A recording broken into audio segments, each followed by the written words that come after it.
Bonjour à tous, soyez les bienvenus dans cette nouvelle Minute Conseil, la seule émission qui vous parle de votre profession, la vente directe.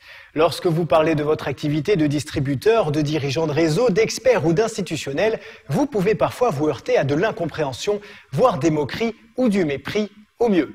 Tout ça à cause d'une mauvaise réputation qui n'est bien sûr plus du tout d'actualité.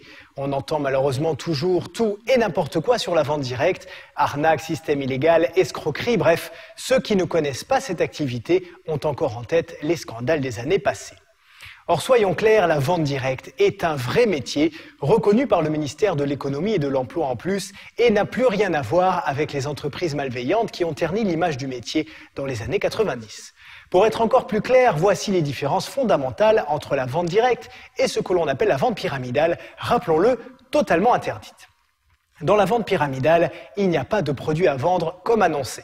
Le profit de l'entreprise provient uniquement du recrutement de nouveaux membres. Quand ils entrent dans le réseau, ils s'acquittent d'un droit d'entrée. Le recruteur direct touche alors une partie de cette somme, l'autre étant distribué à la chaîne de recruteurs qui se situe dans le haut de la pyramide.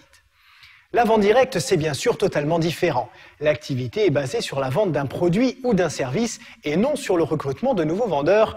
Voilà déjà une différence fondamentale. L'investissement ensuite. Il y a toujours un investissement pour un nouveau distributeur, mais normalement, il ne dépasse pas 300 €.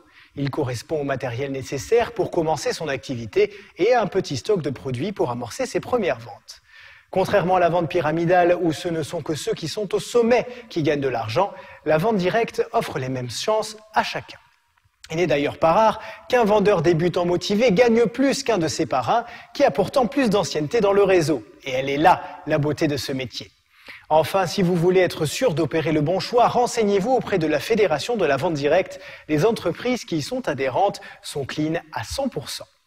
En résumé, pour ne pas vous faire avoir, il suffit simplement de faire des recherches approfondies sur la société cible et de ne pas se laisser immédiatement séduire par l'appât du gain. Certes, avec la vente directe, vous pouvez gagner beaucoup d'argent et c'est un argument phare de la profession, mais ce sera en vendant des produits et des services. Voilà, c'est la fin de cette Minute Conseil. Bon succès à tous et à bientôt.